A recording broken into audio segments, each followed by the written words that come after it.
A young man once came to me with a very personal problem. He had a physical dysfunction, and someone had convinced him that it was magic, that he was under a spell. So he told me that he had been in touch with a so-called spiritual healer who had prescribed a solution. Find a black scorpion, burn it alive, and your problem will disappear. Burn a black scorpion alive. And I remember thinking, what does that poor creature of Allah have to do with that dysfunction that brother had? Why should that creature of Allah be burnt alive just because you are suffering? But you see, fear is such a thing that can make people become cruel, resort to cruelty. And this is exactly what that brother experienced. Fear. And many of you, or at least some of you, might have felt in similar ways when you have setbacks in life, when things don't go your way, failures in projects, business, relationships, blockage in marriage, and so on and so forth. And you start to think, maybe this is magic. Maybe someone has cast a spell on me. Some envious relative, some envious auntie or uncle or distant relative who hate your progress. Am I jinxed? Am I under a spell? And this thought can cross anyone's mind. And therefore, this first episode of Faith and Life Clinic is titled Magic. Is it real? And I've decided to start this series precisely to discuss topics like this and other topics, taboo topics and dilemmas, which cannot be discussed in shorter posts and in traditional majlises from the pulpit. And over the years, I have received so many questions from so many people from across the world regarding exactly those type of topics. So therefore, I've started this series. And welcome to the first episode on magic. أعوذ بالله من الشيطان الرجيم بسم الله الرحمن الرحيم اللهم صل على محمد وآل محمد. Magic is a topic that I have been fascinated with for quite a while.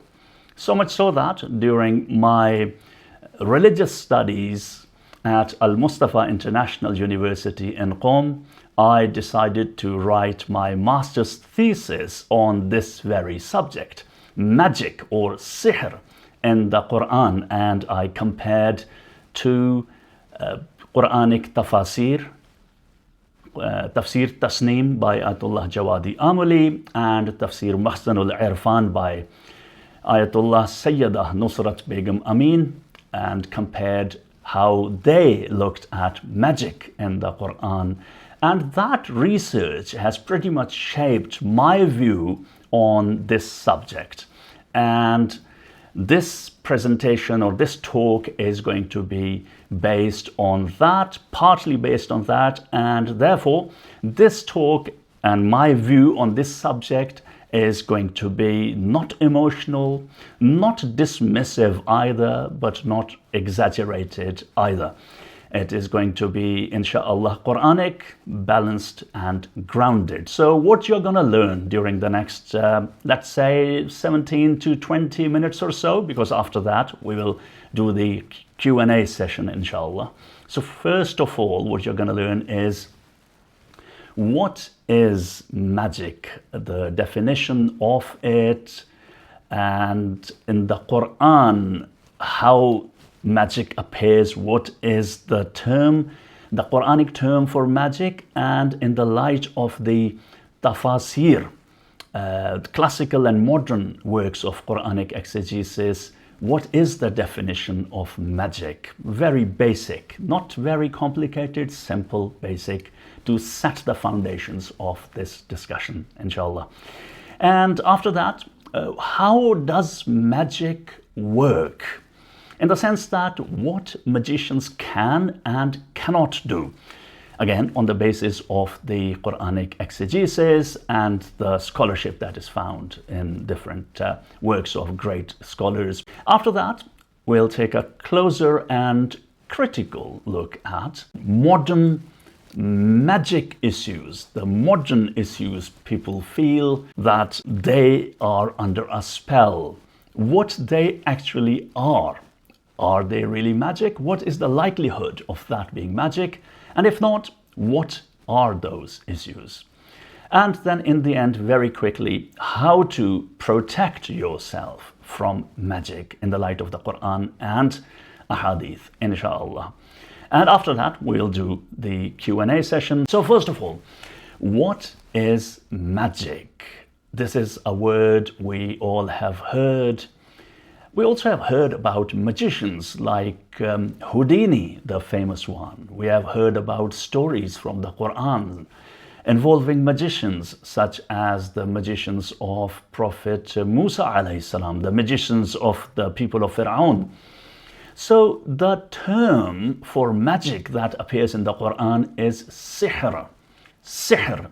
And this is a word that is also used in different languages, Farsi, Urdu, regional languages of the Indian subcontinent also use the word sihr.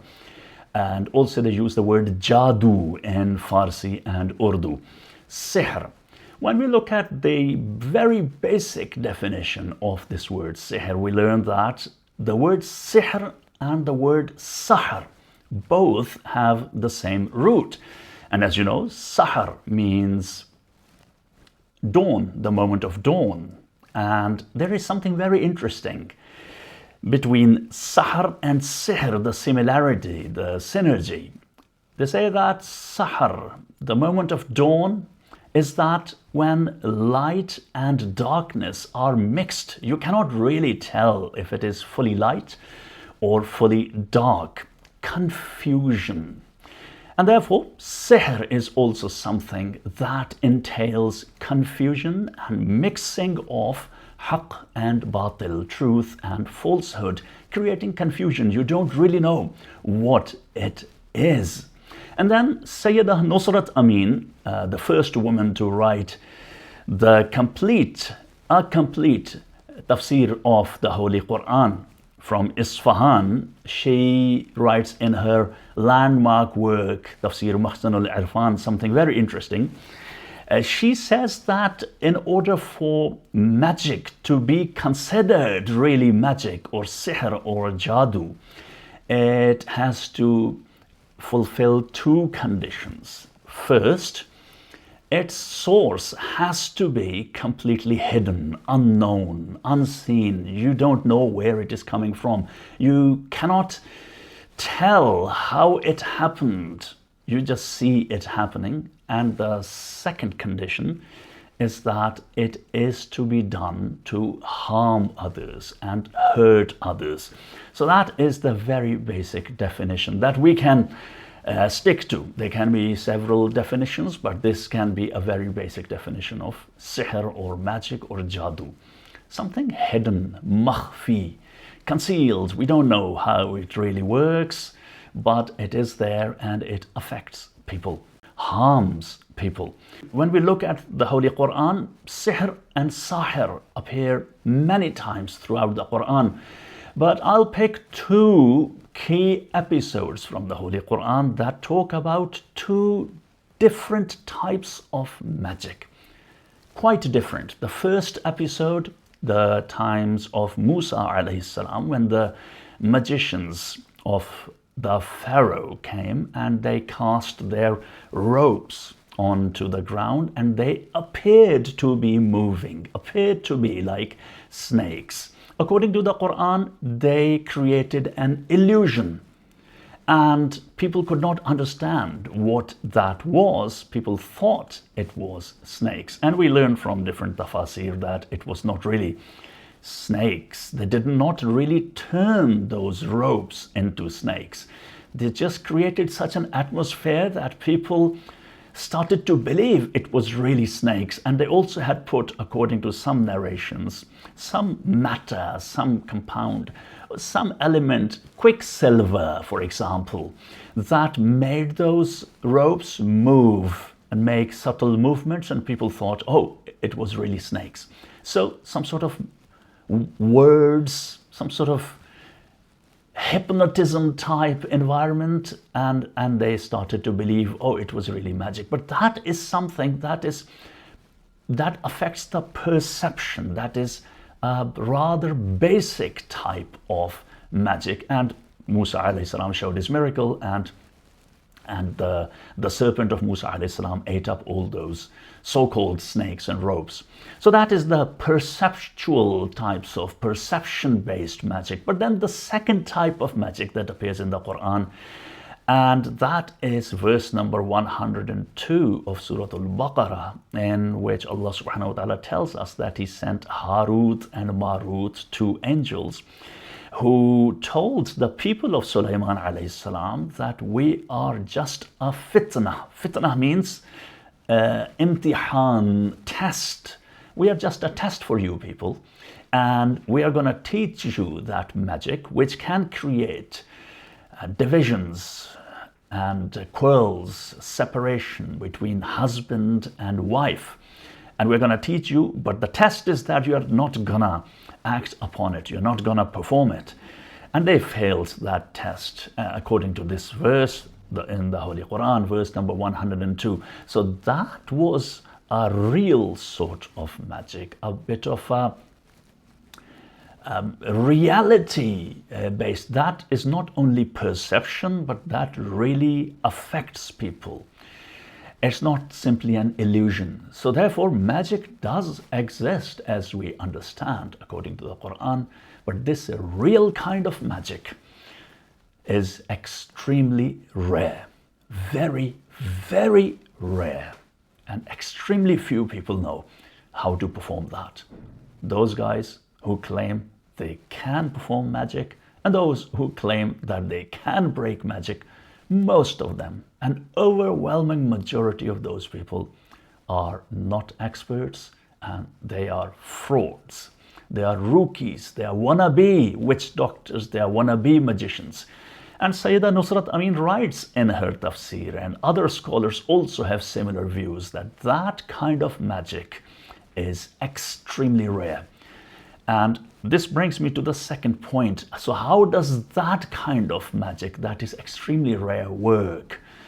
You see, that magic affects the takhayyul of those upon whom this magic is performed. Takhayyul means psychology, psyche.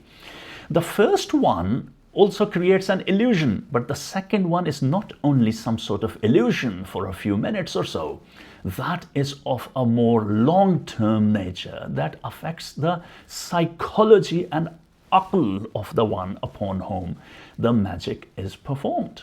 Like we see in different tafasir, that the magician uses the power of his nafs, or call it soul, and khabath of his nafs. Khabath is evil, evilness, or the bad qualities of nafs, and uses that to affect the nafs of the one upon whom magic is performed.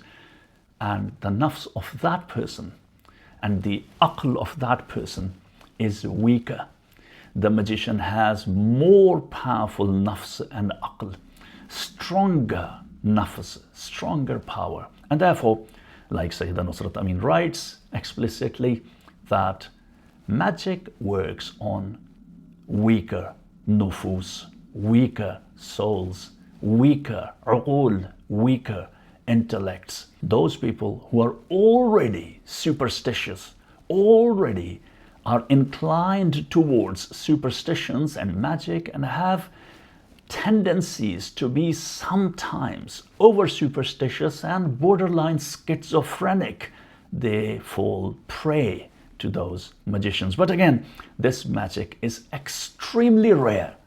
Just imagine if this magic was not extremely rare, the world would collapse. With all these people going around claiming to be magic experts, the world would have collapsed by now. One of my teachers says that in the whole of Iran, there are only 3 experts who can break magic. And this one of my teachers, he has done quite some research on magic, and he told me that there are extremely few people who know how to do real magic. And Ayatullah Javadi Amoli writes something very interesting. He says that that real sort of magic entails finding taqarrub, doing taqarrub, getting closer to the shayateen and bad jinns. People perform magic and those dirty activities, devilish activities, to do what? To get taqarrub, to get closer to the devils and shayateen and bad jinns. And that's what those people do. That's what it entails. That's what those who are into magic, they do. And it's not easy. It's very difficult. It's scary. It entails a lot of dirty activities, devilish activities, satanic activities that only that kind of person can do who has a very strong nafs, who is not scared of these things. And nafs is another topic. I'm not getting into the details of it. You see, a nafs can be very strong and yet be bad. And then there can be a nafs that is strong, but on the good side of spectrum. And these magician type people have a strong nafs on the bad side of the spectrum. So that kind of magic is extremely rare. It does exist, but what you are feeling, what your friends have been feeling, what that gentleman experienced, a certain dysfunction for which he burnt a scorpion alive, in all likelihood is not magic, but it is some psychological or physical issue, something based on trauma, maybe something based on anxiety, neurodivergence and mental health issues. Because we, human beings, we are very good at scapegoating. We scapegoat magic because we are, in a way, lazy. Without being judgmental, it's the easy way out because it takes quite some effort to do introspection, to understand why we feel what we feel, how we feel. It takes quite some effort to change our habits. It takes quite some effort to face our fears and to realize and accept that maybe all those sounds that I'm hearing are not magic, but maybe some trauma response. Maybe it is schizophrenia. Maybe it is my extreme form of ADHD, due to which all my projects fail because I open 10 tabs or 20 and I start 10 projects at the same time and I cannot finish them all. And it's easy to blame it onto magic, scapegoat magic. With all due respect, I'm not here to judge anyone and I'm not here to belittle your problems, but I'm here to make you aware that magic does exist, but what you experience is in all likelihood, probably, quite likely, not magic. It is something else, because magic is not something ordinary. Very few people know how to do it. Those Amil Babas, those women, those aunties, they cannot perform it on you. Or maybe even if it is of some very mild type due to your nafs, your aql being weak, you resorting to babas and amils instead of resorting to Allah subhanahu wa ta'ala.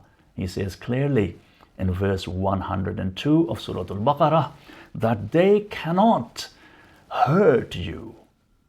وَمَا هُمْ بِضَارِّينَ بِهِ مِنْ أَحَدٍ إِلَّا بِإِذْنِ اللَّهِ. And they could not harm anyone, those who performed magic among the people of Sulaiman alayhi salam, except with the permission of Allah. Even the magician cannot hurt you unless Allah lets it happen. And Allah subhanahu wa ta'ala has put pretty strict restrictions on magic. Otherwise, the world would have collapsed. Otherwise, the societies would have collapsed. He has put restrictions. And you would say, how come Allah allows that to happen? So it's his idhn takwini, his takwini idhn, in simpler terms. The universal laws, principles that he has put in place, on the basis of those laws, certain things can harm, but he can put a restriction on that. Just that, just that fire burns, that's his idhn, takwini idhn, that fire should burn, that knife should cut, that poison should kill.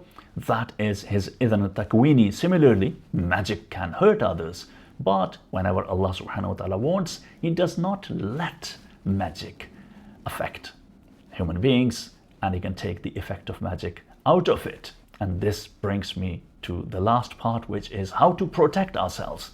There are different du'as that are found in mafatih and different ahadith from the imams, and we also know that Surah Al-Nas, Surah Al-Falaq in particular, that is a good protection against magic. And first and foremost, try to think positively, try to make your aql stronger, refined. Get rid of superstitions. Tawheed first. No one can hurt you. Ever, ever, ever. No magician, no magic, nothing, unless Allah subhanahu wa ta'ala wants it to happen to you. First, Tawheed. Everything is in the hands of Allah subhanahu wa ta'ala. And the kalam of Allah, the book of Allah, is so powerful that no magic, no magician can overpower it. Surah Al-Falaq, Ayatul Kursi, and not just like a parrot, but with reflection, with understanding. Allahu la ilaha illa huwa al-hayyul qayyum, the whole Ayatul Kursi. Qul a'udhu bi rabbil falaq. He is the Rabb of everything. He is the Almighty, all powerful, all knowledgeable. All these reflections, we need to do that. Secondly, also look at the du'as that I'm not gonna get into the details. Time's pretty much up. I want to look at the Q&A. The du'as that are found in our books that are authentic. Read those du'as. They are helpful if you are worried that someone is doing magic on you. But again, work on your way of thinking. And one thing very important is tahara. Those people who do not take care of ritual purity, they're also susceptible to devilish and evil forces affecting them, because tahara is extremely important, especially urinating. These things are found in ahadith and Islamic literature. Extremely important. When urinate, do proper tahara. You do not need to develop an OCD of tahara, but do proper tahara. Ghusl, do not remain in the state of ritual impurity or janaba for too long. All these things are important. Sisters who are for several days in a certain state, still remember Allah subhanahu wa ta'ala and dhikr of Allah. That is a protection in itself. And always, whenever you feel fear, remember وَهُوَ مَعَكُمْ أَيْنَمَا كُنْتُمْ, and He is with you wherever you may be. Allah is always with you. And when Allah is with you, then no magician, no jinn, no devil, nothing can ever hurt you. And do not forget to recite salutations upon Muhammad and Al Muhammad alayhim salam, because they are pure tahara, and all sorts of rijs, defilement, impurities are away from them just by reciting, just by mentioning their names. All sorts of evil, all sorts of rijs and impurities are removed and go away. With this, I'll conclude my talk and look at some of the questions you have sent. So someone had asked me, what is black magic? So in the Holy Quran, we don't have different colors of magic. It's just magic, sihr. Sihr. And some people say, even in some Islamic scholarship, sometimes they say there is white magic and there is black magic, but in the Quran, sihr is sihr. And probably black magic is called black because in different cultures, the term black, it basically gives the notion of, as connotation of ghulma, darknesses, depression, and therefore all magic that hurts others is black magic. So therefore the severe form of magic is black magic. All magic that hurts others is black magic. People need to be educated that performing sihr or magic is kufr, and there are different points of view in fiqh when it comes to whether the magician becomes kafir or not. There are different nuances to that, but definitely it's a great sin. So people should really refrain from it, acting upon their envy and trying to hurt their relatives, and in the end spending a lot of money on those fake magicians who can't do much really. Someone asked a question, how can we know that we are under a spell of magic or it is something else? So as I explained earlier, so first you need to really sit back and relax and try not to be fearful first of all, and then think and do some introspection and look at the patterns. How have you been feeling?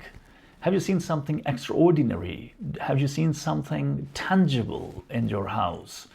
Or you really think that, this, I'm not 100% sure. It's not something tangible that I've seen. It's just my thoughts.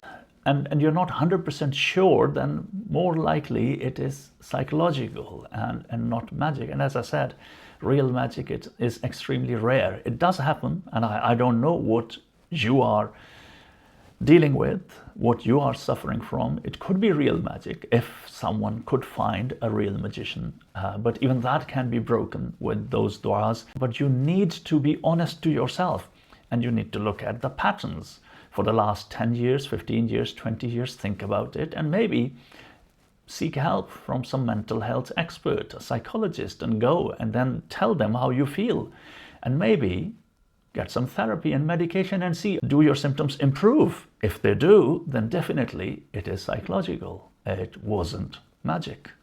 What is the difference between magic and miracle if both have the unseen source? And this is a very interesting question and classical question when talking about magic. You see, magic is something that can be learned and taught, but miracle can never be learned and taught.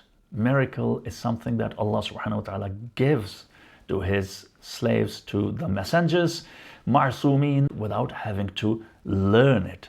Secondly, magic is something that can be performed only under certain conditions, and certain conditions have to be fulfilled, and certain geographical area upon certain people. It is limited, but a miracle has no limitation. It can be performed anywhere, anytime, by a messenger of Allah, a prophet of Allah subhanahu wa ta'ala, without having to require certain material things or to be in a certain geographical area at a certain time, and so on and so forth. The third thing we see in the literature is that magician relies on independently on the evil nature of their soul, their nafs, and on the devilish powers. A ma'asum or a messenger relies solely on Allah subhanahu wa ta'ala. So the two are entirely different. Why do I feel that my mind is blocked? Is it magic? Someone asked me this question. So blockage of mind, having this fog and not being able to think clearly, and hence taking impulsive decisions, wrong decisions, these things are more likely due to some psychological reason rather than magic. Because you can't think clearly, maybe you haven't had good sleep, maybe you're not eating well, maybe you are living in a toxic environment, a toxic family. So many things happening in your life. And maybe you are a neurodivergent person who hasn't taken care of their mental health and have been living in a toxic environment or in a non-conducive environment or family, due to which the mental health condition has worsened. And there are many people who, due to those things, end up having a brain fog, impulsive decisions, wrong decisions, not being able to think clearly. So I would strongly recommend that you do not scapegoat magic. You do not need to find a villain for your fears. You need to face your fears, and you need to take some effort to do some introspection and learn about your nafs, learn about yourself, learn about your way of thinking, and seek help. And things will improve, inshallah. Do not rush to the conclusion that it is magic. Magic, real magic, is extremely rare. I keep repeating, the real magic is extremely rare. If it were not so, the world would have collapsed by now. What about peers and people who claim to remove sihr? So let me be very clear. Now, while there are certain ulama and specialists who really know how to break real magic, most of those peers, they are only there to manipulate you and exploit you. Do not go to those peers, especially those who demand money, and do not let your intellect be affected, be manipulated by their words, because they have learned certain scripts. They are very smart people. They psychologically exploit you. You go there, they read your face. Oh, this person is young, they look distressed, they look anxious. Oh, maybe they are single, they cannot find a suitable partner. So they know all these things. They know all these cases. So they will say, I can see you try, and there is bandish, some blockage. Therefore, you don't find a suitable match. But this is not so. They have memorized these scripts, and they know how to manipulate people. They see what background you come from. So they have studied different communities and different cultures, and they know, oh, you have jealous relatives, and they have gone to a magician and they have cast a spell on you. Many of these people are manipulative. They don't have the knowledge to break sihr. They will just waste your time, and you will be wasting your money and valuable energy, and nothing good will come out of it. And even if it does, believe me, it would probably be placebo effect. And after some time, you would be back to where you were, because the root cause of your problems is not magic, is not some doll with needles in it. It's not some pitcher filled with bones. It is not that. It is not some ta'weed or something buried in a graveyard. The root cause of your problems is most likely here. So this was the first episode of Faith and Life Clinic. And until the next episode, I wish you all health and protection from all evil. May Allah bless you all. Inshallah, see you next time. Allahumma salli ala Muhammadin wa ali Muhammad wa ajjal farajahum. Wassalamu alaikum wa rahmatullahi wa barakatuh.